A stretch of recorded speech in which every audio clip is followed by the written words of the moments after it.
Okay, we're looking at dividend stocks and the valuation of that stock price, and we're maybe looking at dividend stock that's pays us a regular dividend, which is great, and maybe it's even got a high dividend ratio or dividend yield, excuse me, a high dividend yield. So we're getting a good return on our money, and that's exciting too. But one thing to be cautious about is, can they continue to make that number? Can they continue to pay that out? And is it risky? Is it in danger that it might be the dividend itself be cut or eliminated? And that's where the dividend payout ratio is really involved. And I would caution anybody who's looking at any kind of dividend stock to really look closely at the dividend payout ratio, because things that may look good in the first place may look good up front, like, wow, look at that yield. This company's great. Look at that dividend that's paying out.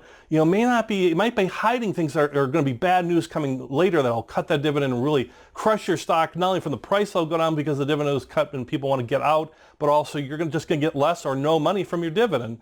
So let's look at dividend payout ratio and what that means and why it's so important.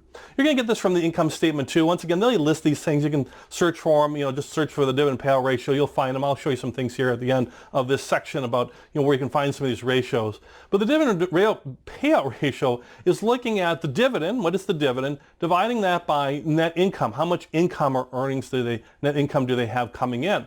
Because the idea of the net income is that is what pays out the dividend. I got money coming in as a company. I take a portion of that money to reinvest in the company, hiring more people, buy equipment, expand my business.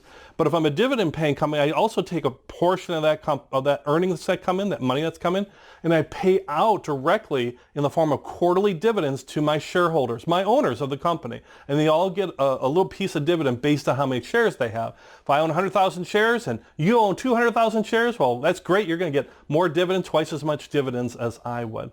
So it's all about, can they continue to pay that dividend? That's what the payout ratio looks like, is looking at the income coming in and saying, can they continue to pay that dividend? And that's what you're looking at, is maintaining that steady dividend, and will continue to maintain that steady dividend. Now, you might have companies that paid out a dividend for 40, 50, 60 years, and that's great, and that's a great sign that they'll continue to pay it. But if they've got lousy income coming in, they could cut that dividend at any time. So just be aware from a payout ratio standpoint. That could be more of a challenge. And each company has its own policy regarding dividends and, what it thinks is the best interest rate or best amount of interest in the company as far as how much to pay out. But income investors should be really, really aware of this payout ratios and things along those nature, and keeping an idea of what is a good payout ratio. So in general, you want the payout ratio to be low as it can be. You usually will see companies paying out half their earnings and dividends and maybe half that they're reinvesting in the company. So you may see ratios around 50, 60% payout. That means they're paying out 50 or 60% of their money back to you, which is great.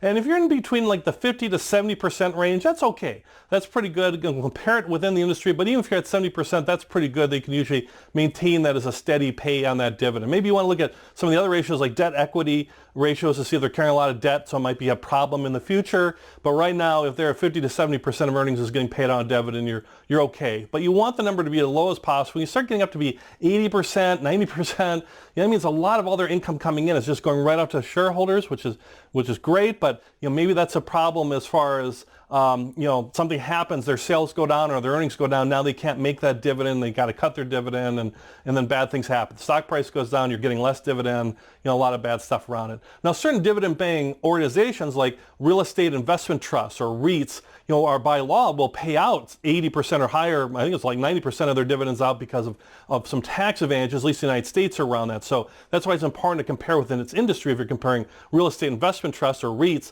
that's going to be a different number than maybe utilities or another type of like banks or another type of industry. So compare within its industry. But as a general rule of thumb, 50 to 70% is good. Anything above 70%, get a little cautious. You get above 80 and higher, you might want to stick away. Something's going to happen, or stay away. Something might happen. You just have to be cautious with that investment. If it's at a high payout ratio, that means the stock prices come way down, or they're having earning problems getting money to come in to pay out. Think about that.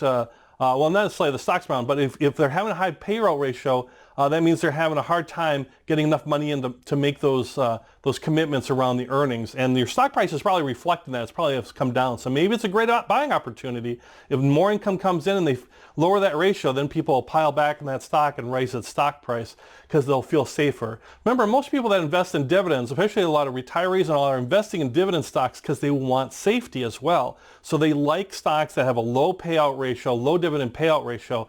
If that number gets higher, then those people like, I'm going to jump out of that stock and maybe jump into a competitor or another stock that has a lower payout ratio because I want to make sure I get that dividend of some sort because I'm relying on that for current income. So think about that. I know I use dividend payout ratio anytime I'm looking at a dividend stock. So I'm not just chasing, hear the term chasing yield or chasing high dividend yield or chasing yield because you want that return. Understand, is that return sustainable? And the dividend payout ratio will help give you an idea if that return is going to be sustainable or if it's something that might have some bad news coming in the future.